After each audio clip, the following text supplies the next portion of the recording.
नमस्कार। बहुजन संवाद में आपका स्वागत है, अभिनंदन है। इस समय भारत की राजनीति और राजनीतिक घटनाक्रम अपने शिखर पर है। रोज बरोज कुछ परिवर्तन हो रहा है और देश आकुल है, व्याकुल है कि इस तानाशाही सरकार से कैसे निजात पाई जाए। उसी संदर्भों में अभी पिछले दिनों कांग्रेस के नेता, कांग्रेस के सांसद राहुल गांधी ने कन्याकुमारी से लेकर कश्मीर तक की यात्रा की और उस यात्रा ने एक हलचल पैदा की, पूरे देश में हलचल पैदा की। और कांग्रेस की जो एक खोई हुई साख थी उसमें हुआ और कांग्रेस के सारे कार्यकर्ताओं में एक उत्साह का संचार हुआ, राजनीतिक क्षेत्र में एक उत्साह का संचार हुआ। और फिर उसके बाद जो इंडिया गठबंधन बना और तरह तरह की चीजें मीटिंगें हुई और सब चल रहा है। और अभी फिलहाल उसके द्वितीय चरण की यात्रा राहुल गांधी शुरू करने जा रहे हैं मणिपुर से मुंबई तक। एक बार दक्षिण से उत्तर तक यात्रा किए, उसका समापन किए श्रीनगर में, और अब इस बार पश्चिम से पूरब से पश्चिम की ओर इस बार यात्रा करेंगे। और इस बार यात्रा में उनके 66 दिन की यात्रा है ये, और इसमें 15 राज्यों कवर करेंगे। 110 जिले आते हैं, 100 लोकसभा सीटें आती हैं और 337 विधानसभा क्षेत्रों को वो छूते हुए निकलेंगे। इस बार की यात्रा में सबसे महत्वपूर्ण चीज जो है वो ये है कि वो मणिपुर जिसमें कि इतनी बीभत्स कांड हुआ महिलाओं के साथ, वहां के लोगों के साथ, और आज की तारीख में भी हत्या दर हत्या का दौर वहां चलता जा रहा है। और ये हमारा प्रधानमंत्री एक बार अभी तक वहां गया नहीं, जाने की तो बात छोड़िए, उस पर कोई वक्तव्य नहीं, लोकसभा में भी कोई वक्तव्य नहीं। उतना छोड़ दीजिए, अभी 5 राज्यों का चुनाव हुआ उसके बगल की मिजोरम में, वहां भी इन्हें जाने की हिम्मत नहीं पड़ी। ये स्थिति है हमारे प्रधानमंत्री की और हमारे सरकार की। उनके आंसुओं को पोंछने के लिए, उनके दर्द में सहभागी बनने के लिए राहुल गांधी ने वहां की यात्रा की, उस समय यात्रा की जिस समय दंगा चरम पर था, उस समय उन्होंने यात्रा किया। और यह यात्रा इसीलिए शायद वो मणिपुर से शुरू करने जा रहे हैं कि वो मणिपुर के लोग और पूरे पूर्वोत्तर भारत के लोग जो खूबसूरती की पराकाष्ठा पर है, सीधे साधे सज्जन लोग हैं, शांतिप्रिय लोग हैं, उनके बीच विभेद करके उनके खून से वहां की धरती रंगी जा रही है, उस पर मरहम लगाया जा सके और पूरे देश को यह संदेश दिया जा सके, वहां के लोगों को, पूर्वोत्तर भारत को, कि नहीं, आप हमसे अलग नहीं हैं, आप हमारे अभिन्न अंग हैं, हमारे दिल की धड़कन आप हैं, और हमारे आप छाया आप हमारे हैं। और उसको लेकर के, और उसमें जो चीज एक आ रही है, और कि पिछली बार की यात्रा जैसे कांग्रेस की यात्रा उसको कहा जा सकता है हुआ करती थी, लेकिन इस बार की यात्रा में यह निर्णय हुआ है कि इंडिया गठबंधन के लोग भी उसमें शामिल होंगे, वहां शामिल होंगे, और रोज रोज 2-2 सभाएं होगी। तो इस तरीके से एक व्यापक तरीके की लामबंदी और व्यापक तरीके का जनादेश और जनता के बीच जन आंदोलन के रूप में इसको और जन जागृति के रूप में इसको देखा जा रहा है। तो इस तरीके से एक बार दक्षिण से उत्तर और फिर पूरब से पश्चिम, तो यो ये है कि पूरा देश यूनाइट होकर के एक साथ खड़ा हो, जिसकी आज ज्यादा आवश्यकता है। आज की तारीख में तमाम लोग धर्मों में, जातियों में, प्रांतों में, भाषाओं में देश को विभक्त करके एक दूसरे को केवल लड़ाने का काम कर रहे हैं। उसको शायद ये बेहतर से बेहतर संदेश देने की कोशिश कर रहे हैं राहुल गांधी जी। हम सब उनके साथ हैं। आज हम इसी बात पर चर्चा करने जा रहे हैं। आइए हम आपका परिचय करावें अपने पैनल से। मणिपुर से जुड़े हैं हमारे साथ अखिल भारतीय फॉरवर्ड ब्लॉक के सेंट्रल कमेटी के फाउंडर ज्ञानेश्वर जी, आपका स्वागत है, अभिनंदन है। हमारे साथ महात्मा गांधी विश्वविद्यालय के ये राजनीति के प्रोफेसर सतीश कुमार जी जुड़े हुए हैं, आपका भी स्वागत है। हमारे साथ बंबई से जुड़े हैं वरिष्ठ पत्रकार डॉक्टर सलीम खान साहब, आपका भी स्वागत है, अभिनंदन। हमारे साथ जुड़ी हैं भारत जोड़ो अभियान की सदस्य, राष्ट्रीय कमेटी की सदस्य जागृति राही। तो हम चाहेंगे कि जागृति राही जी ही अपना सबसे पहले इसका विस्तार से इसका परिचय दें और इससे परिचय कराएं इस पूरी यात्रा से। जागृति राही जी, धन्यवाद आनंद जी, और बहुजन संवाद के सभी पैनलिस्ट और जितने दर्शक हैं, आप सबको मेरा नमस्कार। आज की जो यात्रा को लेकर के जो आप ये चर्चा कर रहे हैं, इसको लेकर के आपको सबसे पहले धन्यवाद, क्योंकि कल से यात्रा शुरू हो रही है और हम सब लोग उसकी बेसब्री से इंतजार कर रहे हैं कि मणिपुर में सामाजिक न्याय की आवाज बुलंद करते हुए हमारे नेता, जनप्रिय नेता राहुल जी जो है शुरुआत करें इस यात्रा की, तो ये एक बहुत जरूरी कदम है, जिसको अगर कॉन्सेप्ट के तौर पर कहें, आपने डिटेल दिया ही यात्रा का कि यात्रा किस तरह से 15 राज्यों से होकर जाएगी और किस तरह से चलेगी, तो आप इसको इस तरह से, मैं एक सामाजिक कार्यकर्ता के नाते देखती हूँ कि राहुल जी जिस यात्रा का जो विषय और कांग्रेस ने रखा है वो है सामाजिक न्याय। और न्याय की बात क्यों करने की जरूरत पड़ी, क्योंकि हम सब देख रहे हैं कि इस देश में न्याय की आवाज को कुचला जा रहा है, चाहे वो कोई भी तबका हो समाज का, वो किसान हो, वो मजदूर हो, वो पिछड़ा हो, दलित हो, महिला हो, युवा हो या आदिवासी हो, हर किसी की आवाज को कुचला जा रहा है। हर वर्ग कहीं ना कहीं पीड़ित है इस बुलडोजर वाली सरकार से। तो वो जो एक दमन का दौर चल रहा है, उस दौर में जब हर कोई त्राही माम बोल रहा है, वो पत्रकार हो, वो कोई नौकरी पेशा व्यक्ति हो, अभिव्यक्ति की जिसकी सबकी स्वतंत्रता हो, संस्थाएं हो, हर जगह एक तानाशाही का दौर चल रहा है, उस वक्त पे एक न्याय की आवाज को बुलंद करना और उसकी मांग को, वो जनता की आवाज जो भावनाएं है उसको आवाज देना है। तो वो ये जो यात्रा है, ये दरअसल लोगों की यात्रा है और लोगों को ये बताने के लिए है कि हम आपके साथ हैं। इस देश की लीडरशिप, इस देश का विपक्ष और उसके जो नेता हैं वो आपके साथ हैं, और इस लड़ाई में हम सबको एक साथ आकर के लड़ना होगा। भारत जोड़ो यात्रा या भारत जोड़ो न्याय यात्रा इसी उद्देश्य से निकाली गई है, समाज के हर तबके को जोड़ने के लिए। इसके पहले आपने देखा होगा कि राहुल जी सबके पास गए, वो असंगठित क्षेत्र के तमाम, चाहे वो कुली हो या बढ़ई हो या मजदूर हो या किसान हो या महिला हो, हर पीड़ित वर्ग के पास वो जाकर मिले पर्सनली, खिलाड़ी हो। और उसके बाद उन्होंने ये यात्रा निकालने की शुरुआत की, जिसकी हम सब प्रतीक्षा कर रहे थे। जब से खत्म हुई थी तब से ही लोग डिमांड कर रहे थे कि ये यात्रा भी आनी चाहिए, देश की पूरी परिक्रमा होनी चाहिए। तो ये यात्रा प्लान की गई। सब जानते हैं कि 2024 का चुनाव सर पर है और लोकतंत्र और संविधान चुनौती पर है इस देश के इस चुनाव में। तो इस दौर में एक जब पूरी तरह से फर्जी एक नैरेटिव गढ़ा जा रहा है, एक मंदिर को प्रतीक बनाकर जहां राम के बजाय खुद को स्थापित करने की लड़ाई लड़ी जा रही हो, उस वक्त पे लोगों की दबे कुचलों की आवाज बनके ये यात्रा निकालने की प्लानिंग है। तो मैं इसका पूरी तरह स्वागत करती हूँ, और हिंदुस्तान के सिविल सोसाइटी हो या आंदोलनकारी समूह हो या और तमाम दबे कुचले लोग हो, सबको ये पहल जो है, ये बेहद जरूरी पहल और बहुत जरूरी ही नहीं, एकदम कहें तो ये आवश्यकता लग रही थी जिंदगी की, कोई हमारे साथ निकले और हिम्मत दे। तो डर को तोड़ने के लिए, डर को छोड़कर अपने हक की लड़ाई को बुलंद करने के लिए पीड़ितों, दबे कुचलों और समाज के तमाम वंचित तबकों की तरफ से न्याय की मांग के साथ यात्रा निकल रही है। पहले तो सारे यात्रियों को शुभकामनाएं।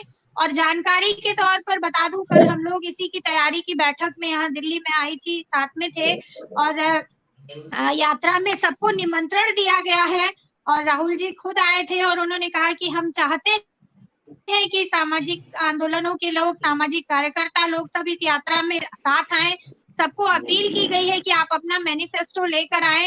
रोज दो बार कम से कम राहुल जी सिविल सोसाइटी और लोगों के साथ इंटरैक्शन करेंगे। ये यात्रा, एक जानकारी जरूरी है बताना कि ये पैदल यात्रा नहीं है। रोज 8-10 किलोमीटर जहाँ लोग होंगे वहां जरूर चलेगी, मीटिंगें ज्यादा से ज्यादा की जाएंगी, जनसंपर्क ज्यादा से ज्यादा किया जाएगा, लेकिन बस में यात्रा चलेगी, क्योंकि वो उस क्षेत्र की परिस्थितियां ऐसी हैं कि वो ठीक है।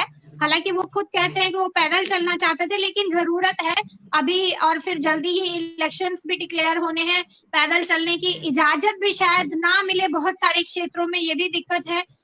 तो लेकिन इन आदिवासी क्षेत्रों से, इन तमाम पीड़ित तबकों के बीच से होकर यात्रा गुजरने वाली है जो रूट है, और हम सब भी बनारस में इंतजार करेंगे कि हमारे बनारस से भी होके यात्रा गुजरने वाली है। तो हम जोर शोर से यात्रा का स्वागत करें और यात्रा को बनारस की कहानी जो है वो भी जरूर सुनाएं। तो और साथ में ये भी बता दूं कि इस यात्रा में भी लगातार जो है लोगों के संपर्क के साथ साथ ये है कि पर्चा बनाकर और चीजें बना करके लोगों में बात पहुंचाई जाएगी कि किस तरह का चुनौतीपूर्ण समय है और क्या ये लड़ाई है। तो ये तो सीधे सीधे एक नैरेटिव का मुकाबला है दूसरे नैरेटिव से, जहां आपको जो है हजारों हजार करोड़ रुपए खर्च करके एक तरफ वैभव का और ताकत का प्रदर्शन किया जा रहा है, दूसरी तरफ सादगी के साथ, सिंप्लिसिटी के साथ देश की जनता की आवाज, जो असल भारत माता है, उसकी आवाज को बुलंद करने का काम किया जा रहा है। तो मैं फिर से आपको सबको भी अपनी तरफ से भी निमंत्रित करती हूँ और भारत जोड़ो न्याय अभियान और हक यात्रा की तरफ से भी मैं आप सबको निमंत्रित करती हूँ, जहां जिसको जैसे संभव हो जरूर शामिल हो सभाओं में और मीटिंगों में, अपनी मांगे लेकर, लोगों के मैनिफेस्टो लेकर उन तक अपनी बात पहुंचाए और साथ में आए, साथ में लड़े और इस देश के लोकतंत्र और संविधान को बचाने के लिए पैदल चले, जितनी ज्यादा हो सके खुद से यात्राएं निकाले।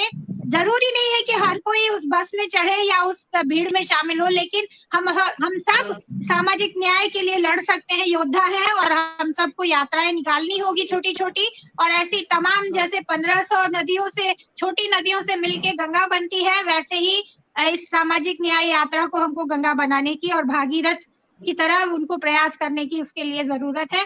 बहुत बहुत धन्यवाद। मेरी ट्रेन है इसलिए मुझे जाना होगा। Thank you. धन्यवाद जागृति। आपने विस्तार से चीजों को रखा और एक तरीके से आपने आमंत्रित भी किया पूरे देशवासियों को। आपका बहुत बहुत धन्यवाद, बहुत बहुत आभार। अब हम चलते हैं सीधे मणिपुर।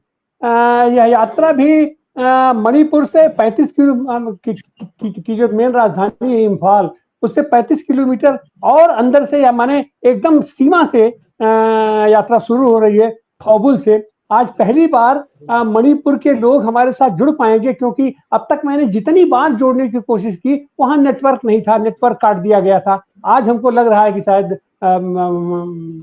वहां की आवाज, वहां की बात हमको सुनने की मिलेगी। तो ऑल इंडिया फॉरवर्ड ब्लॉक के सेंट्रल कमेटी के सदस्य कोंडम ज्ञानेश्वर जी हमारे साथ है। हम चाहेंगे ज्ञानेश्वर जी उस स्थान को, थौबुल जहां से यात्रा शुरू करती है, उसकी ऐतिहासिकता, उसका परिचय, और इस पूरी यात्रा के संदर्भ में मणिपुर में क्या स्थिति है, क्या वहां माहौल है, आप उसके परिचय करें। तिवारी जी, मणिपुर से आपका ये राहुल गांधी जी और ये ऑल इंडिया नेशनल कांग्रेस के ऑर्गेनाइजेशन पे जो भारत जोड़ो यात्रा दूसरा चरण के मणिपुर से महाराष्ट्र जाने के अभी इंतजाम हो रहा है। हम सब पता है कि पहले चरण जो कन्याकुमारी से कश्मीर तक पूरा दक्षिण से उत्तर भारत का वो गया था। अभी पश्चिम से मणिपुर से महाराष्ट्र, पश्चिम से ये पूर्व तक अभी जाने की कोशिश कर रहा है। तो दिक्कत इसमें हम लोग का एक मणिपुर, ये नॉर्थ ईस्ट का भारत का एकदम ये ईस्टर्न रीजन पे, ये भारत बॉर्डर, म्यांमार बॉर्डर में है। यहाँ से शुरू करने के लिए ये भारत जोड़ो न्याय यात्रा अभी सेकेंड फेज के लिए अभी निकलने वाला है। इससे हम सभी हिंदुस्तानियों को पता है, पिछले 8 महीना से मणिपुर में अभी गोलीबारी चल रहा है, जल मणिपुर जल रहा था। अभी इसमें हमारा सेंट्रल गवर्नमेंट के माध्यम से तरफ से भी हमारा यहाँ में इतना जल्दीबाजी इसको सोल्व करने की कोशिश अभी तक तो देख नहीं पा रहा है। प्राइम मिनिस्टर जी एक सवाल भी नहीं, एक सवाल भी नहीं होता है, एक शब्द भी नहीं निकलता है इनके मुख से। अभी भारत जोड़ो यात्रा जो है अभी आज से कल से शुरू होने वाला है। ये खोंगजोंग इम्फाल से बर्मा तरफ ये 40 किलोमीटर, लगभग 35-36 किलोमीटर, 35 किलोमीटर लगभग जाकर के एक स्थान है। ये 1891 पे last independent war against the Anglo British, against the British, वो वहां में लड़ाई लड़ा था, उसमें हमारा मणिपुर की आजादी खो गया था 1891 पे। ये हमारा एकदम ये बहुत हिस्टोरिकल, बहुत खास हम लोग का जगह है। ये इम्फाल से दूर जा करके वहां से शुरू करने की कोशिश, क्योंकि ये इम्फाल से, इम्फाल एकदम इम्फाल सिटी में, मणिपुर का राजधानी इम्फाल पे, ये हम लोग का ये भारत जोड़ो न्याय यात्रा का ये उद्घाटन करने के लिए मणिपुर सरकार को पिछले 15 दिन से ऑल इंडिया नेशनल कांग्रेस इसको रिक्वेस्ट करते आ रहा था। अभी भारत सरकार और मणिपुर सरकार, पर्टिकुलरली मणिपुर सरकार, इसमें परमिशन नहीं दिए थे। इसलिए परमिशन मिलने के बजाय, ना मिलने के बजाय वहां इम्फाल से लगभग 30-35 किलोमीटर दूर जा करके एक प्राइवेट सरकारी जमीन नहीं है, ये एक प्राइवेट, हमारा प्राइवेट जमीन से हम लोग ये ज्यादा ये निकलने की कोशिश कर रहा है। वहां से भारत जोड़ो यात्रा, न्याय यात्रा, जो राहुल गांधी जी और इंडियन नेशनल कांग्रेस, उसका उम्मीद जो है हर एक हिंदुस्तानियों को यूनाइट करके इसको एक यूथ, हमारा जो जितना हम लोग का ये खिलाफ चल रहा है, communalism, unemployment, hatred, inflation, political centralization, injustice और secularism, pluralism and democratic constitutionalism, जो जितना है पिछले हम लोग का ये 9-10 सालों से हमने देखने जा रहा है, इसके खिलाफ ये यात्रा निकलने जा रहा है।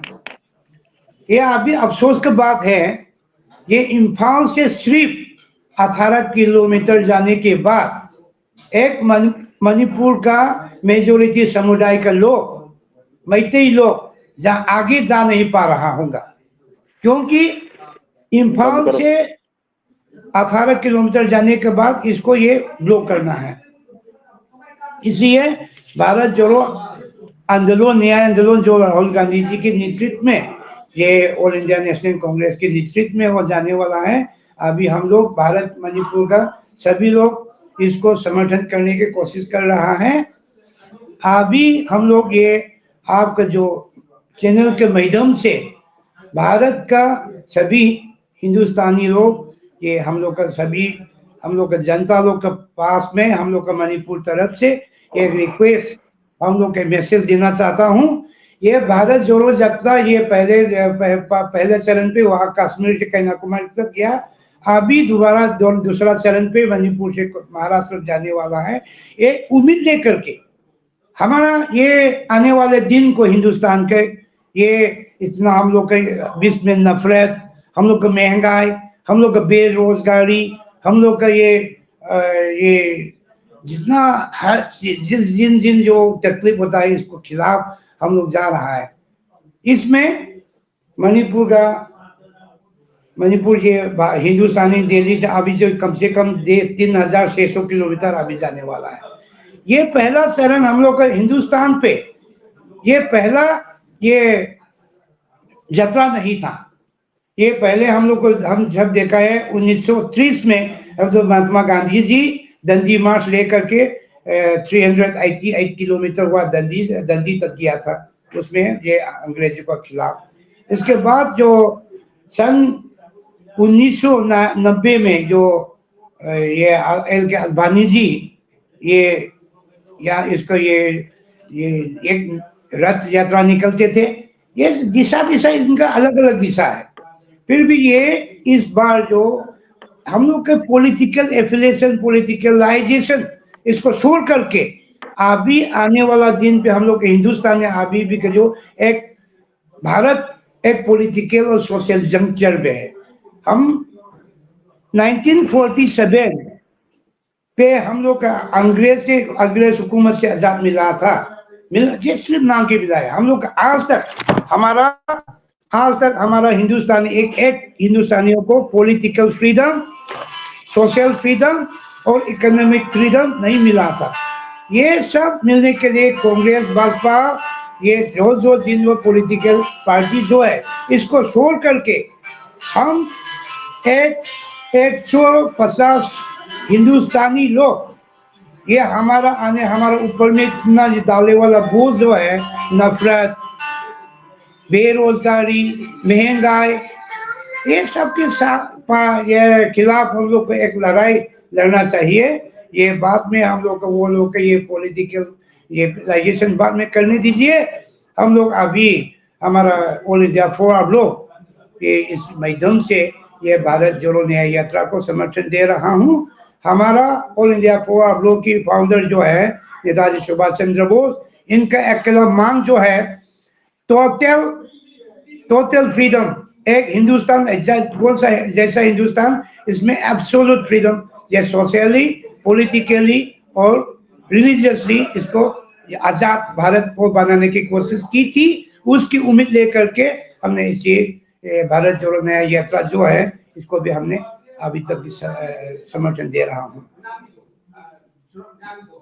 जी बहुत बहुत धन्यवाद ज्ञानेश्वर जी, आप हमारे साथ रुके रहिए, हम आपके पास फिर आते हैं। हमारे साथ जुड़ चुके हैं बंबई से जनता का आईना के संपादक ये शकील अहमद जी। शकील अहमद साहब भारत जोड़ो यात्रा में भी जो ये कन्याकुमारी से कश्मीर तक गई थी, उसमें इन्होंने पूरी शिद्दत के साथ पूरा भाग लिया और उसका भी अनुभव नहीं है। और ये आज ही ये निकल रहे हैं मणिपुर के लिए भी, और इस यात्रा में भी ये पूरा रहेंगे ये शकील साहब। तो हम शकील साहब से जानना चाहेंगे, अपने पुराने अनुभवों को देखते हुए इस यात्रा को आप जो ये कितनी नवीनता साथ ही देख रहे हैं और इसका क्या असर पड़ने वाला है देश की राजनीति पर, शकील साहब? देखिए, जो पहली यात्रा हुई उसका राजनीति पर असर तो पड़ा है। जो यात्रा होने के बाद जो परिस्थितियां बदली और जिस तरह से जो एक तरफ का जो पूरी राजनीति थी उसमें इंडिया गठबंधन भी आया और कांग्रेस भी आगे फ्रंट फुट पे दिखाई देने लगी। और कर्नाटक और तेलंगाना तो कांग्रेस ने जीता ही है, लेकिन सबसे बड़ी बात है कि लोगों के बीच में पहले ये था कि लोगों के बीच में राजनेता निकलते नहीं हैं, उनसे संवाद स्थापित नहीं करते हैं, उनसे बातचीत नहीं करते हैं, उनसे मिलते नहीं हैं। तो ये सारी जो बातें थी उस पर रोक लगाई राहुल ने, और वो पूरी तरह से, मतलब मैं यात्रा में था तो हर दिन 25 किलोमीटर सुबह 6 बजे से जब यात्रा निकलती थी तो 9:30-10 बजे वो रुकती थी, और उसके बाद फिर शाम को 4 बजे यात्रा निकल जाती थी। और उसके बीच में भी लोगों से मिलने का तांता लगातार लगा रहता था। तो इस तरह से अगर देखा जाए तो मास कांटेक्ट, लोगों से मास कांटेक्ट का कार्यक्रम जो हुआ है वो अपने आप में एक बहुत बड़ा हुआ है। और लोगों को लगता था कि लोगों ने मुझे बताया कि नेता तो जो है एरोप्लेन से आते हैं, गाड़ियों में आते हैं और घूर करके चले जाते हैं, लोगों से उनका कोई संबंध नहीं होता है। तो कैसे एक नेता जो है इतनी लंबी यात्रा निकालकर हमारे घर के पास की सड़क से चल के जाने वाला है, ये उत्सुकता थी। और उसमें ये भी पता चला कि कांग्रेस की जो वो याद करते थे जो कांग्रेस के दूसरे लीडर हैं, खास करके इंदिरा गांधी को और भी नेताओं को। तो ये पूरा ये यात्रा अपने आप में एक बड़ा लैंडमार्क रहा है। और जो मुद्दा उठाया था वो मुद्दा भी जो नफरत के माहौल में एक प्यार का संदेश और भारत को जोड़ने का संदेश, वो भी मुद्दा लोगों को छू रहा था। तो एक मैं आपको बता दूं कि एक महिला ने तो मुझे यहाँ तक कहा कि इसके पहले जो चले थे वो गुरु नानक चले थे, उन्होंने पूरे देश की यात्रा की थी, तो अभी उसके बाद ये राहुल गांधी चल रहे हैं। तो ये इस तरह का कनेक्शन भी लोगों ने देखा है। वो आप सिर्फ इसको कितने मतों से आप नहीं तौल सकते हैं, लेकिन लोगों के बीच में काम किया है। और अभी भी जो यात्रा के 3 मुद्दे मुख्य निकाले हैं, जो आमतौर पर हम हमेशा बात करते थे कि आर्थिक न्याय होना चाहिए, सामाजिक न्याय होना चाहिए और राजनीतिक न्याय होना चाहिए। तो ये तीनों मुद्दों पर लगातार हम जैसे कार्यकर्ता बोलते रहते थे, वैसे ही 3 मुद्दे निकल कर ये यात्रा जब मणिपुर जैसे एक ऐसे दुर्गम राज्य में, छोटे से राज्य में जहाँ अभी हिंसा हुई थी, और वो हिंसा एक तरफा हुई और एक तरीके से मणिपुर में एक लाइन बन गई है, एक तरफ एक समाज के लोग और दूसरे तरफ दूसरे समाज के लोग, और एक समाज के लोगों के अंदर एक दूसरे समाज का व्यक्ति को भी टॉलरेट नहीं किया जा रहा है। इस तरह का डिवीजन जहाँ पर हुआ है, इस तरह का जो नफरत हुई, और सरकार डबल इंजन की सरकार है, वो सरकार जो है वो पूरी तरह से असफल साबित हुई है। उसके पास कुछ नहीं कर सकी। वो उसके ही हथियार चोरी करवाए गए या फिर जानबूझकर चोरी किए गए या चोरी करवाए गए, जो भी है, लेकिन हथियारों से लैस दोनों जनता को कर दिया गया। तो ऐसे माहौल में वहाँ से यात्रा निकालना ये अपने आप में बहुत बड़ी बात है। और जिस तरह से यात्रा निकाली जा रही है, और उसके बाद जो पूर्वोत्तर राज्य जिसको हमेशा राजनीतिक रूप से निगलेक्ट करते हैं, क्योंकि 1-2 सीटें हैं, उससे क्या फर्क पड़ने वाला है, लेकिन वो राज्यों से उनमें समय देते हुए उनसे यात्रा निकालते हुए जिस तरह से उसका रूट रखा गया है और लोगों से संपर्क की बात की गई है, और इतना लंबा सफ़र करने वाले हैं, तो देश को देखने, मतलब मैं तो हमेशा पिछली यात्रा में जब मैं गया तो मैं ये था कि गोखले ने महात्मा गांधी को कहा था कि आपको यहाँ पर राजनीति करनी है, अगर अंग्रेजों को भगाना है, ये एक मूवमेंट खड़ा करना है, तो पहले देश के लोगों को तो समझिए। या एक व्यक्ति, एक जात, एक धर्म, एक भाषा या एक रंग या एक नस्ल, ऐसा कुछ नहीं है। नॉर्थ ईस्ट के लोगों को हमारे यहाँ पर आते हैं तो चीनी बोला जाता है, वो चीनी थोड़ी ना है, वो भारतीय हैं। तो ऊपर हम जाते हैं कश्मीर में, तो जब मैंने देखा कि हमारे कश्मीर भाइयों को पाकिस्तान बोला जा रहा था। तो ये पहले बात, देश को तो समझिए, बाद में राजनीति कर सकते हैं। तो एक राजनेता के लिए, एक सामाजिक कार्यकर्ता के लिए और एक भारतीयों के नाते देश को देखना, देश के विभिन्न रंग के लोगों को, विभिन्न तरह के लोगों से बातचीत, संवाद स्थापित करना, उनसे गले मिलना, उनसे दोस्ती करना। अभी ये यात्रा में, पहली यात्रा, मेरे सारे मित्र बन गए। केरला में मेरा मित्र बन गया, तेलंगाना में मेरा मित्र बन गया, मध्य प्रदेश में मित्र बन गया, राजस्थान में मित्र बन गया, दिल्ली में तो एक हमारी एक महिला मित्र बनी है जो जनता का आईना को देखती थी और वहां पर मिली, और उसने ही पहचान निकाली और उसने बोला कि आपका घर, अभी जब भी दिल्ली आओगे हमारा घर आपके लिए खुला हुआ है, अपने घर पे वो हमारा स्वागत करती है। वैसे ही मेरठ में हमारे एक डॉक्टर साहब हमें मिल गए, और वो हमारे घर के, उनका पूरा परिवार हमारे घर में मुंबई में एक हफ्ता था आकर, और हम दोनों एक दूसरे के घर में जा रहे हैं। तो ये देखने की जरूरत है, दूसरों को समझने की जरूरत है। तो ये अगर करेंगे तभी ये देश जुड़ पाएगा, तभी हम इस सत्ताधारियों से, और जो भी सत्ताधारियों यानी जो संविधान को खत्म करना चाहता है, वो उसके खिलाफ आवाज उठानी है। सत्ता में कोई भी हो, उससे कोई फर्क नहीं पड़ता है। आर्थिक नीतियों की बात आज कांग्रेस कर रही है, तो उनकी आर्थिक नीतियां कैसी थी, क्या थी, हम देख चुके हैं। दंगे कैसे हुए थे वो भी हम देख चुके हैं। बाबरी मस्जिद के पहले उसका इतिहास में कांग्रेस की क्या भूमिका थी वो भी हम देख चुके हैं। तो हम देख चुके हैं, लेकिन रोज हमको खड़ा होना पड़ेगा, आने वाली पीढ़ियों को खड़ा होने पड़ेगा। हर एक पीढ़ी को हर एक समय खड़ा होकर, अब सब बराबर हो गया है, अब कुछ करने की जरूरत नहीं है, ऐसा नहीं है। हर दिन हमको, हर एक 15 साल 20 साल में एक नई पीढ़ी आ जाती है, नए तरीके से सोचती है, इसलिए हर दिन खड़ा होने की जरूरत है, और तभी लोकतंत्र बचा रहेगा। इसलिए इस खड़े होने की यात्रा में मैं भी शामिल हूँ, और मैंने कोशिश करूंगा कि आज मैं रात को निकल रहा हूँ तो अब यात्रा के द्वारा ही वापस मुंबई लौटूं, ऐसा सोच कर ही निकल रहा हूँ। धन्यवाद जी। बहुत बहुत धन्यवाद शकील भाई, आप हमारे साथ बने रहिए। आपने बहुत ही बहुमूल्य अपने अनुभव सुनाए।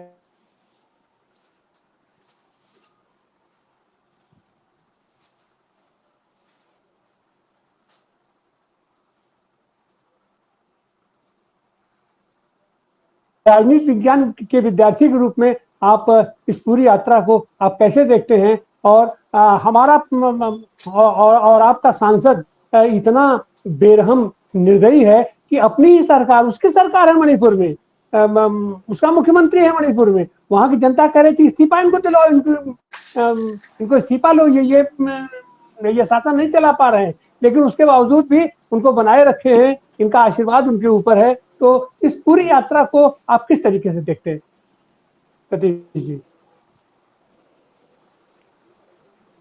धन्यवाद तिवारी जी। ये यात्राएं हमेशा ही महत्वपूर्ण होती हैं। यात्राएं, जैसा अभी सुन रहे थे आप कि किस तरह से समाज के साथ देशव्यापी स्तर पर यात्राएं तादाद में स्थापित कराती हैं, तो यात्राओं का महत्व भारत में शंकराचार्य जी के जमाने से रहा है। गुरु नानक की बात आई और वहां से लेकर के गांधी की बात आई, जिन्होंने लौटने के बाद गोखले से पूछा था, तो उन्होंने पूछा कि भाई लौट तो आए हम हिंदुस्तान, लेकिन समझ में नहीं आ रहा है, करें क्या? तो उन्होंने कहा हिंदुस्तान को घूमो, हिंदुस्तान खुद बताएगा कि क्या करना है। और गांधी लगातार 13 महीने घूमते रहने के बाद हमारे आपके शहर बनारस में पहली बार बोले थे और एक नया स्वर, एक अभिनव स्वर भारतीय राजनीति में उभरा था जब वो बनारस हिंदू यूनिवर्सिटी के इस स्थापनोत्सव में बोले और उनका वो क्रांतिकारी भाषण बीएचयू के इतिहास में दर्ज है, जहां सत्ता के शीर्ष पुरुषों के सामने उनके विरुद्ध तीखे अंदाज में बोलने की कल्पना भारत की राजनीति में कोई नहीं कर सकता था। तो गांधी का वो सर वहां से फूटा था और वहां से देश की राजनीति की दशा और दिशा बदलने लग गई थी। आने वाले दिनों में गांधी के साथ भारत की स्वतंत्रता का राष्ट्रीय आंदोलन राष्ट्रीय जन आंदोलन बनता चला गया था। तो ठीक कुछ उसी तरह से आप कह सकते हैं कि राहुल गांधी की यात्रा का जो पहला फेज था भारत जोड़ो यात्रा, क्योंकि यात्रा और यात्राओं के माध्यम से जो एक राजनीतिक यायावरी होती है उससे लोक तादाद में स्थापित करना, ये जो गांधी युग का वैशिष्ट था क्योंकि गांधी के बाद नेहरू भी सबसे बड़े राजनीतिक यायावर थे, तो स्वतंत्रता आंदोलन के गांधी युग का ये वैशिष्ट था। लेकिन आजादी के बाद ये जो जनपथ वाला स्वरूप था कांग्रेस का, वो शिथिल हुआ और कांग्रेस राजपथ की चकाचौंध में उलझती चली गई थी। उसके खामियाजे भी कांग्रेस के दाम झोली में आए। लेकिन राहुल गांधी ने उस आधी शताब्दी से ज्यादा से चले आ रहे उस गतिरोध को पिछली भारत जोड़ो यात्रा से तोड़ा। एक देश में जो बड़ी भयावह खामोशी का आलम था, उस खामोशी को तोड़ने का काम राहुल गांधी ने अपनी प्रथम चक्र की भारत जोड़ो यात्रा से किया। उनकी अपनी पॉलिटिकल पर्सनालिटी जो बड़े सुनियोजित दुष्प्रचार, छवि ध्वंसात्मक दुष्प्रचार के अभियान से बिगाड़ी गई थी, उसका रिवाइवल तो हुआ ही, लेकिन भारतीय राजनीति में एक नई शुरुआत हुई। मैं समझता हूं कि इतना पैदल आजादी के बाद चंद्रशेखर जी के अलावा इतनी लंबी दूसरी किसी ने यात्रा नहीं की और गहरी छाप भारत जोड़ो यात्रा ने छोड़ी। अब ये जो दूसरा चक्र है यात्रा का, ये उससे भी ज्यादा लंबा रास्ता तय कर रहा है।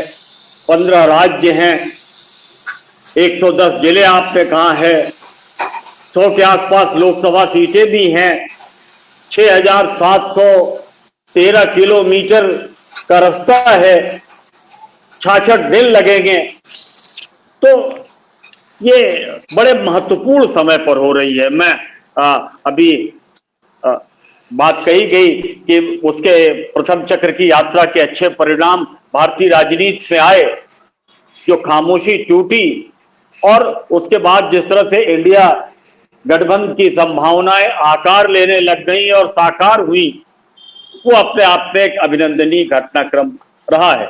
और मैं समझता हूं कि अभी इंडिया गठबंधन की मजबूती के लिए जो अपेक्षाएं हैं, उसमें पूरक योगदान ये दूसरे चक्र की जो भारत जोड़ो न्याय यात्रा जो है राहुल गांधी की, ये करेगी, क्योंकि इसमें कांग्रेस के अलावा जो इंडिया गठबंधन के और दल हैं वो भी साथ आते हुए जगह जगह हमें नजर आएंगे। तो इस यात्रा का अपने आप में बहुत महत्व है और बड़े चुनौतीपूर्ण समय में यात्रा हो रही, क्योंकि एक तरफ 22 तारीख का जो खेल होने जा रहा है अयोध्या में, एक रिलीजियस इवेंट को जिस तरह से पॉलिटिकलाइज किया जा रहा है, उसका राजनीतिकरण करके उसे चुनाव की संभावनाओं से, जैसे कोई प्री मैच्योर डिलीवरी होती है, मंदिर अभी पूरा बनकर तैयार भी नहीं हुआ है लेकिन उसकी प्राण प्रतिष्ठा कराई जा रही है। चुनावी संभावनाएं जो भाजपा के लिए हो सकती है उसको सुदृढ़ करने की दृष्टि से, और उसके बाद वो लोग भी यात्राएं चलाएंगे, राम जी को लेकर घूमेंगे देश भर में।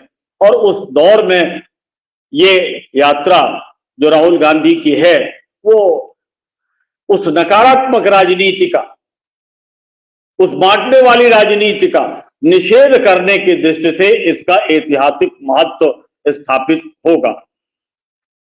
अभी इसकी जो शुरुआत हो रही है वो भी अपने आप में एक बड़ा प्रतीक है, क्योंकि न्याय की दृष्टि से मणिपुर से इसकी शुरुआत होना, जहां जिस तरह से एक नैसर्गिक न्याय को कुचला गया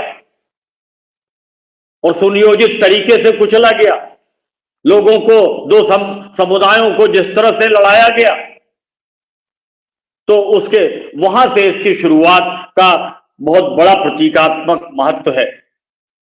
ये न्याय यात्रा केवल सामाजिक न्याय की दृष्टि से महत्वपूर्ण नहीं है, केवल आर्थिक न्याय सुनिश्चित करने की दृष्टि से महत्वपूर्ण नहीं है, बल्कि हम कह सकते हैं कि संवैधानिक न्याय की दृष्टि से भी ये बहुत महत्वपूर्ण है, क्योंकि आज संविधान खतरे में है। हमारी लंबे संघर्ष से मिली आजादी का संगीताकरण करके जो दुनिया के सबसे बड़े संवैधानिक लोकतंत्र का पौधा हिंदुस्तान की सरजमी पर रोपा गया था और जो एक बड़े वटवृक्ष का रूप लेके दुनिया में खड़ा है, वो लोकतंत्र आज जिस दौर में है तो हम कह सकते हैं कि वो एक पोस्ट डेमोक्रेसी एरा में हम खड़े हैं। सुन नहीं पा रहा है। एक लोकतंत्रोत्तर स्थिति है देश में। ये इसका आशय मैं केवल इतना ही है कि पोस्ट डेमोक्रेसी का, कि जिसमें संविधान की संस्थाएं तो खड़ी रहती हैं लेकिन वो लोकतंत्र मरता चला जाता है। संवैधानिक संस्थाएं और उनकी मर्यादाएं, उनका ध्वंस होता चला जाता है।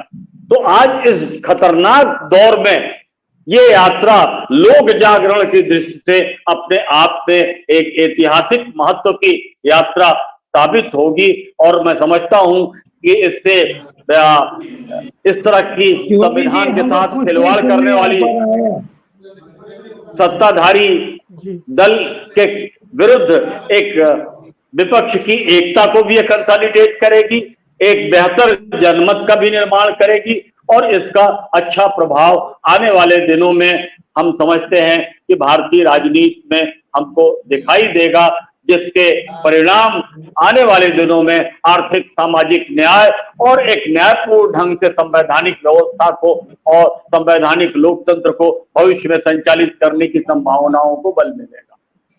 तिवारी जी बहुत बहुत धन्यवाद। अपने ज्ञानेश्वर जी को सुनाई नहीं पड़ रहा है, हमको लग रहा है मणिपुर का नेटवर्क अभी भी ठीक नहीं है, या अगर ठीक हो गया होगा तो हो सकता है कि राहुल गांधी की यात्रा को लेकर के वहां फिर डिस्टर्ब कर, फिर गड़बड़ कर रही है। अब ज्ञानेश्वर जी, अब जो भी है जैसे है, अब इसी में हम लोग को अपनी बात रखनी पड़ेगी। आवाज सख्ती आ रही है। आप भी एक बार देख लीजिए कोशिश करके क्या दिक्कत परेशानी है। अब हम फिर चलते हैं बंबई। हमारे वरिष्ठ पत्रकार डॉक्टर सलीम खान साहब जुड़े हुए हैं। डॉक्टर सलीम खान, इस यात्रा को पूरे राजनीतिक संदर्भ में, पूरे राजनीतिक परिवेश में और आज की तारीख में एक जगह जबकि 22 तारीख के लिए घमासान मचा हुआ है, धर्म के ठेकेदार बनकर के लोग और भाई राम मंदिर हो या धर्म के हमारे सबसे संस्थापक, सबसे आदर्श तो हमारे शंकराचार्य लोग होते हैं। शंकराचार्य लोगों की अपेक्षा की जा रही है। वो एक उनके विद्वान संपत राज जी आए हैं, उनका कहना है कि वो तो जो तो ये वैष्णव संप्रदाय का है और ये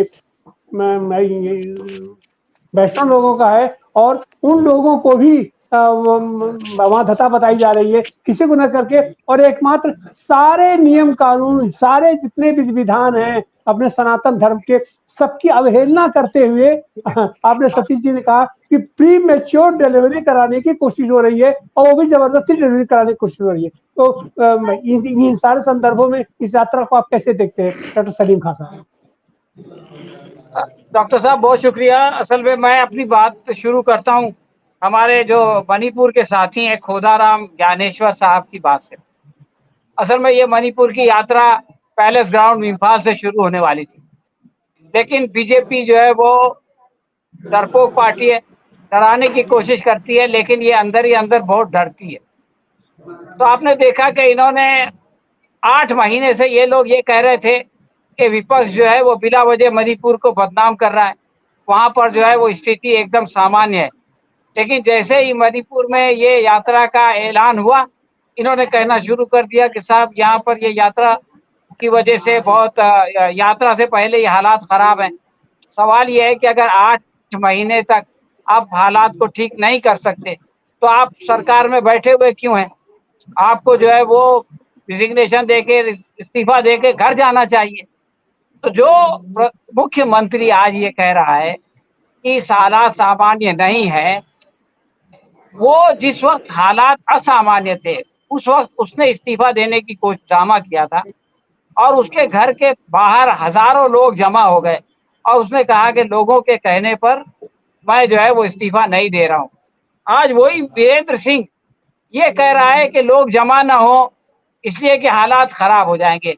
तो ये बहुत ही शर्म की बात है।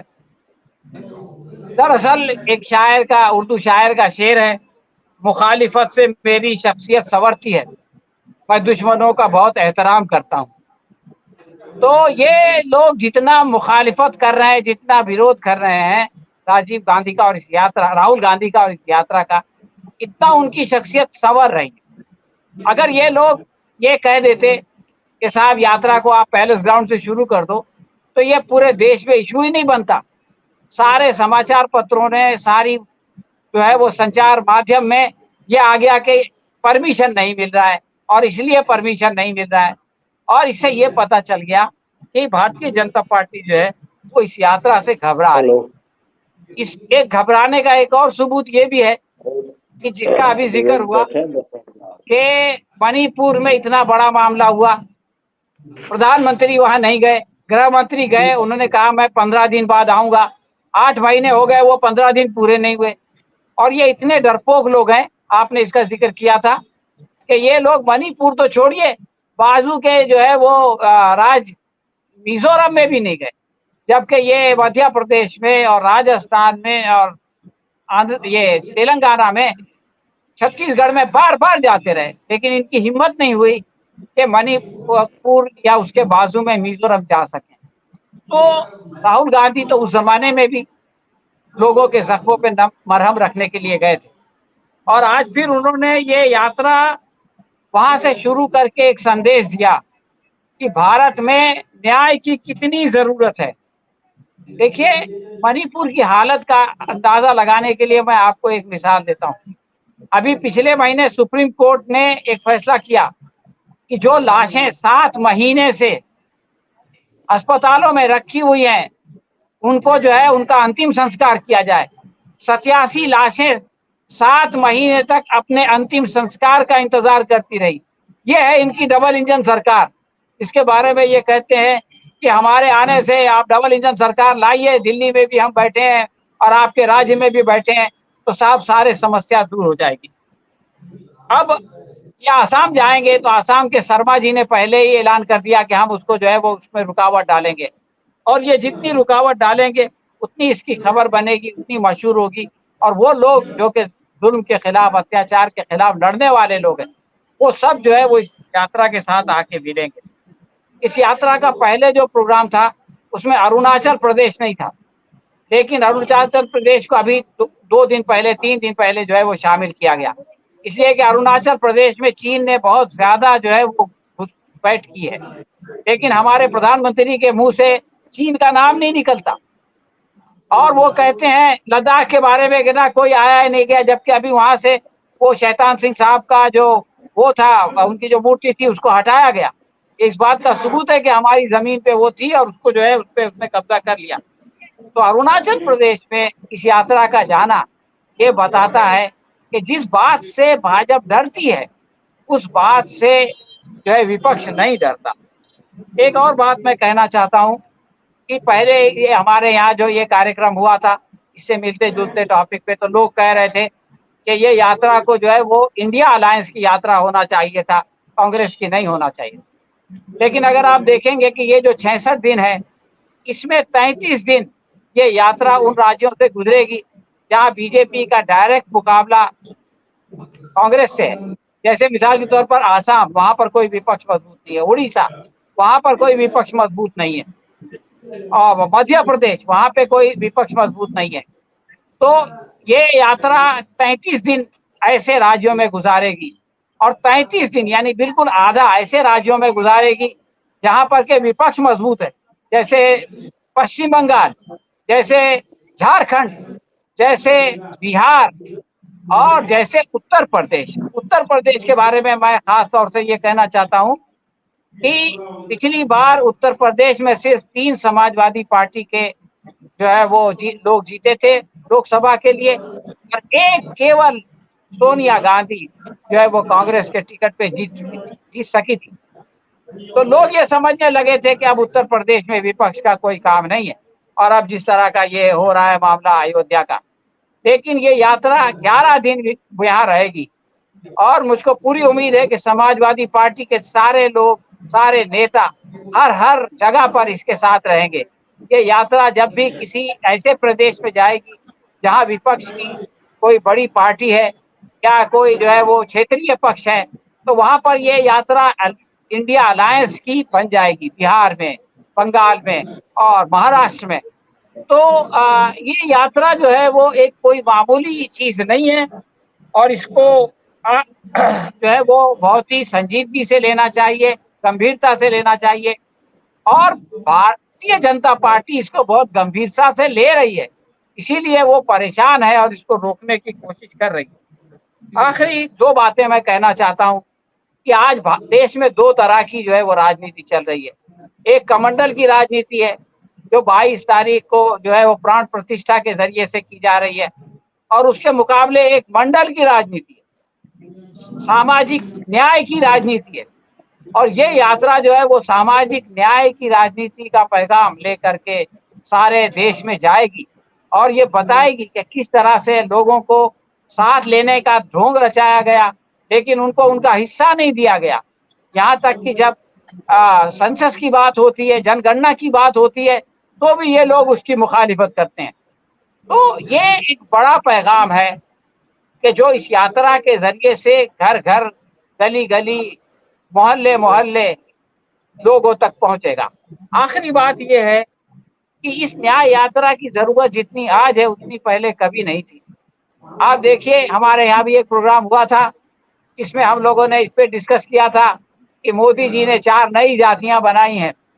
तो वो चारों नई जातियां जो है वो जो स्टूडेंट्स हैं, जो नौजवान है, जो बेरोजगार है और जो महिलाएं हैं, उन सब पर जिस तरह से अत्याचार आज के दिन में हो रहा है, जिस तरह से महिलाओं के मामले में बीएचयू का वाकया अभी हुआ है कि कैंपस के अंदर इनके एबीवीपी के लोगों ने जो है वो सामूहिक बलात्कार किया। इसी तरह से पहलवान महिलाओं के साथ जिस तरह का सुलूक हुआ, वो मजबूर हो गई अपना अर्जुन अवार्ड और दूसरे बड़े बड़े अवार्ड वापस करने के लिए। और बेरोजगारी तो 25 से जो 40 साल के बीच के लोगों में 48% पहुंच गई।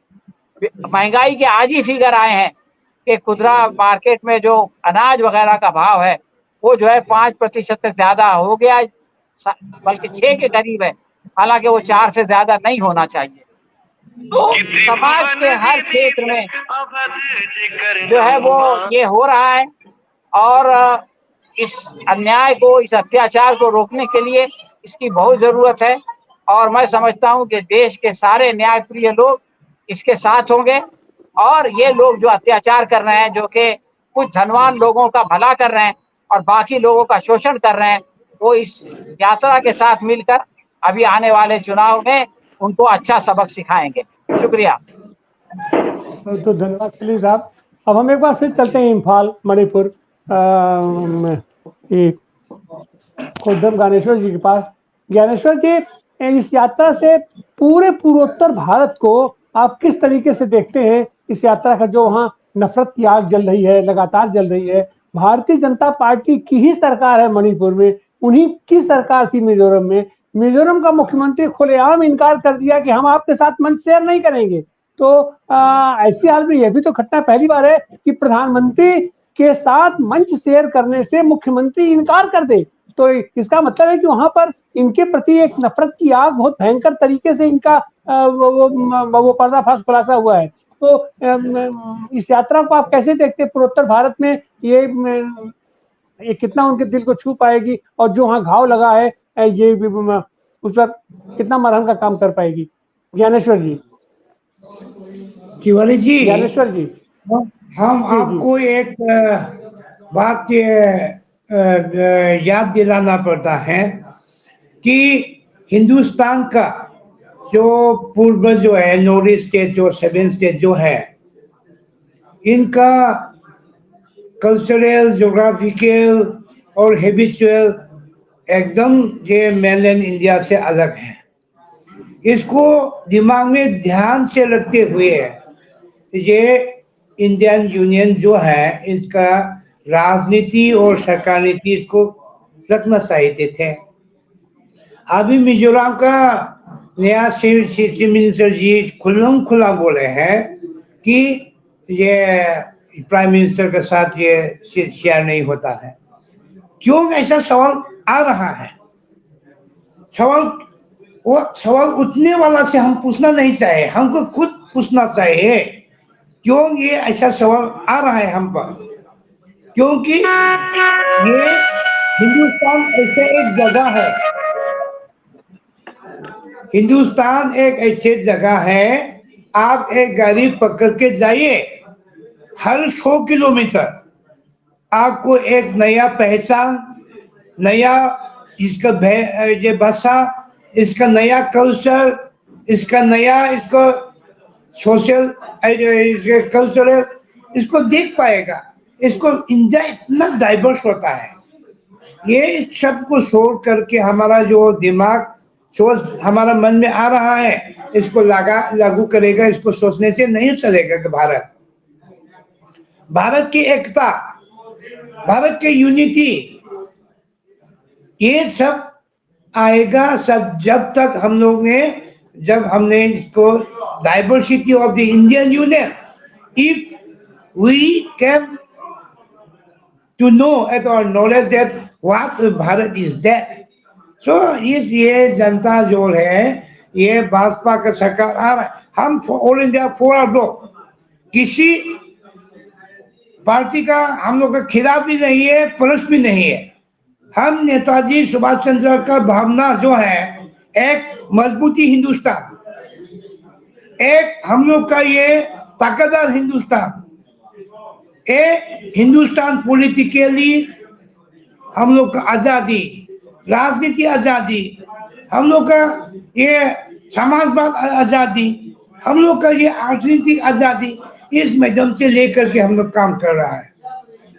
ये अभी जो नरेंद्र मोदी जी जो है, भाजपा का सरकार, ये यात्रा एक छोटी सी यात्रा, हम कहेंगे ये छोटी सी यात्रा, ये निकालने के लिए मणिपुर में एक इसको शुरुआत करने की फिल्म मांग रहा है, परमिशन नहीं दे रहा है। देने से भी जैसे तैसे करके हम लोग जा रहे हैं, वो लोग जा रहा है, जाने से भी 54% of the population in Manipur, Manipur का जो संप्रदाय है इसका 54% जो है मैतेई लोग, इम्फाल से 18 किलोमीटर के बाहर जा नहीं पा रहा है। ये यात्रा को समर्थन करके ये ये भारतवासी जो है, इंडिया का, भारत, ये विश्व का यूनिवर्सल इसका तकदार, ये देश बनते जा रहा है, बोलता है वो लोग। ये क्यों? हमारा ये ज्यादा से ज्यादा परसेंटेज लोग 18 किलोमीटर भारत के जो मणिपुर के भीतर जो है राजधानी इम्फाल से 18 किलोमीटर के बाहर हम लोग का जाने का कोई रास्ता नहीं है। जी ज्ञानेश्वर जी, इसलिए आपकी आवाज कट रही है। हम आपके पास फिर आते हैं। हमारे साथ जो डॉक्टर सुनीलम जुड़ चुके हैं, वह हम चाहेंगे कि इस संदर्भ में सुनीलम जी अपनी टिप्पणी दें। डॉक्टर सुनीलम। मैं अभी जुड़ा हूँ, मेरी ट्रेन लेट पहुंची है। शकील जी की बात हो गई है? हाँ हो गई है जी, एक राउंड हो गई है जी। मुझे लगता है ऐसा है कि जो बात अभी मैंने सुना वो इस देश की एकता अखंडता के लिए एक तरीके से सबसे बड़ा सूत्र है। जो आपकी भी आवाज राज बहुत धीमी करने आ रही वाला है। व्यक्ति है, जो भी राज करने वाला आवाज व्यक्ति बिल्कुल नहीं है, आ रहा है हम पर। हाँ, आपकी आवाज बहुत धीमी आ रही है। चलिए जी। मैं ये कह रहा हूँ कि अगर जो भी राज करने वाला व्यक्ति है, अगर वो केवल एक डाइवर्सिटी का अगर वो रिस्पेक्ट करता है तो ये देश वो चला सकता है। और अगर वो डाइवर्सिटी को नहीं मानता है, इसका मतलब वो देश की एकता अखंडता को ही नहीं मानता है और उसको तोड़ना चाहता है। और यही मणिपुर के अंदर हो रहा है। और इसलिए मैं, जो हमारे फॉरवर्ड ब्लॉक के जो नेता हैं, वो जो बात कह रहे हैं, मैं उनसे पूरी तरीके से जो है मैं सहमत हूँ कि आज अगर 18 किलोमीटर के बाहर अगर आज स्थिति ऐसी बन गई है कि मैतेई समुदाय के लोग अगर बाहर निकलना उनको मुश्किल पड़ रहा है, तो ये परिस्थिति कैसे बनी, क्यों बनी, इस परिस्थिति को क्यों बनने दिया गया, भारत सरकार क्या करती रही, मणिपुर की जो चुनी हुई सरकारें थी वो क्या करते रही, ये सब बड़ा सवाल है। लेकिन हम लोग मणिपुर प्रॉब्लम को डिस्कस करने के लिए हम लोग ये कार्यक्रम नहीं कर रहे हैं। हम लोग ये कार्यक्रम भी कर रहे हैं कि कम से कम एक व्यक्ति ने, एक पार्टी ने, एक समूह ने, एक विपक्ष ने मणिपुर को एक केंद्र बना करके इस यात्रा को पूरे देश में निकालने का फैसला किया। यही फैसला अपने आप में अहम है। यही फैसला ये बतलाता है कि इस देश के अंदर कम से कम मणिपुर का सवाल, मतलब नॉर्थ ईस्ट का सवाल, वो मुख्य धारा का सवाल बने। पूरे देश के 142 करोड़ जनता का, यहाँ के राजनीतिक संगठनों का, सरकारों का, समाज का ध्यान आकृष्ट करने का जो काम होना चाहिए, मुझे लगता है कि वो इस यात्रा से होने वाला है। अब उसके ऊपर कैसे रिस्पॉन्ड करते हैं, अब ये सवाल ये है कि क्या कल मणिपुर के अंदर ऑपोजिशन की पार्टीज आ रही हैं? अगर वहां नहीं आ रही हैं तो इस पूरी यात्रा के अंदर 15 राज्यों में यात्रा आएगी। तो मैं मान के चलता हूं कि इंडिया गठबंधन के लोग और इसके नेता और इसकी पार्टियां अलग-अलग जगह पर इस यात्रा के समर्थन के लिए जो है वो जरूर पहुंचने का काम करेंगे। क्योंकि हमारे को जो पब्लिक डोमेन में है कि सभी को बुलाने का काम किया गया है। हालांकि मेरा ये कहना जरूर है, जब कन्याकुमारी के अंदर यात्रा शुरू हुई थी तब भी मैंने ये बात कहा था कि अच्छा होता कि अकेले स्टालिन की जगह पर अपोजिशन के लोग, है ना, वो सभी को अगर बुलाया जाता तो वो समय नहीं हो पाया था। स्टालिन अकेले थे वहां पर, लेकिन कश्मीर के अंदर जाते जाते इस बात का रियलाइजेशन कांग्रेस पार्टी को हुआ था कि सबको बुलाना चाहिए, और शायद कश्मीर के अंदर सबको बुलाया गया था। काफी सारे पार्टियों के नेता वहां पर पहुंचे भी थे। अब जो शुरुआत है, मुझे पक्का भरोसा है कि जो है खड़गे जी ने पर्सनल लेवल के ऊपर सबसे बातचीत करके सबको बुलाया होगा, और जो पार्टियां वहां पहुंच पाएंगी लीडर्स, वो ठीक है। और अन्यथा वो रास्ते के अंदर उसके अंदर लोगों के साथ जरूर मिलने का काम करेंगे। मुख्य बात यह है कि इस यात्रा का जो उद्देश्य है वो वही उद्देश्य है जो भारत का प्रियम्बल कमिट करता है देश की 142 करोड़ जनता को। सामाजिक आर्थिक न्याय जो है वो उसको कमिट करने का काम करता है। मुझको ऐसा लगता है कि उसी कमिटमेंट के लिए जो है वो ये यात्रा की जा रही है, और यात्रा जब भी होगी, कोई भी करेगा, लोगों के बीच में जाएगा तो जनता उसका साथ देगी। ये बात मैंने पहले भी कही थी, लोगों ने साथ भी दिया, इस बार भी लोग साथ देने का काम करेंगे। अब उसका पॉलिटिकल इम्पैक्ट कैसे हो, कितना होगा, जो एक तरीके का विश्व वमन चल रहा है, मतलब काम तो बहुत अच्छा है ना? कि आप चावल पहुँचा रहे हैं, अक्षत पहुँचा रहे हैं, लोगों को आप बुलाने का काम कर रहे हैं, लेकिन आपका पूरा का पूरा मकसद जो है वो सांप्रदायिक ध्रुवीकरण करना है, राम मंदिर का निर्माण करके, प्राण प्रतिष्ठा वहाँ पर करके। तो इसके साथ में आपको मालूम है, जैसे मध्य प्रदेश में सरकार बनी, तो मध्य प्रदेश में सरकार ने आकर के सबसे पहले क्या काम किया, एक तरीके से जो भी धार्मिक स्थलों से लाउड स्पीकर उन्होंने हटाने का फैसला लिया। तो ऐसा थोड़ी है कि मंदिरों के अंदर भजन कीर्तन या रामायण और जो प्रवचन थे वो बंद हो गए। हाँ, लेकिन अब ये है कि अजान को रोकने के लिए एक आड़ मिल गई।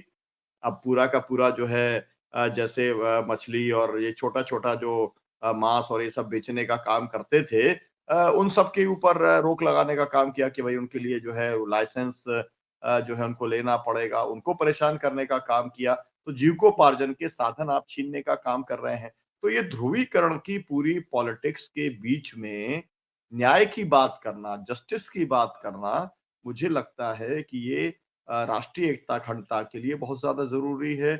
और ये अब 2024 के जो चुनाव है उसमें ये तय होगा कि देश किस डायरेक्शन के अंदर जाएगा, और मैं उम्मीद करता हूँ कि देश जो है वो न्याय की दिशा में आगे बढ़ना चाहेगा, और राहुल गांधी को जबरदस्त समर्थन इस यात्रा में मिलेगा, और इसका एक बहुत पॉजिटिव और अच्छा इम्पैक्ट जो है देश की पॉलिटिक्स के ऊपर, चुनावों के ऊपर भी पड़ेगा। जी तिवारी जी। जी, बहुत बहुत धन्यवाद साथी। आपको बता दें, आज हमारी बात हुई है सीपीआई से, सीपीएम से, फॉरवर्ड ब्लॉक के साथी हमारे पास है ही हैं, एनसीपी से, जनता दल यू से, मणिपुर में इस तरीके से ये कांग्रेस पार्टी के अध्यक्ष से। तो मणिपुर में जितनी भी इंडिया अलायंस की पार्टियां हैं, सब की सब बड़े जोश खरोश के साथ उसमें लगी हुई हैं, और कल उस यात्रा की शुरुआत करेगी। और उसमें सबसे अच्छी बात यह है कि हमारे साथी शकील अहमद साहब भी वहाँ शामिल होंगे, और लगातार उस यात्रा में इनसे भी हमको यात्रा का पूरा इनपुट मिलता रहेगा। आप सारे साथी आए, कोंडूम ज्ञानेश्वर जी, अपना शकील साहब, ये सलीम खां जी, जागृति राय जी, ये सतीश राय जी, आप सबका बहुत बहुत धन्यवाद, बहुत बहुत आभार। कल हम लोग फिर एक नए विषय के साथ, और खास करके इस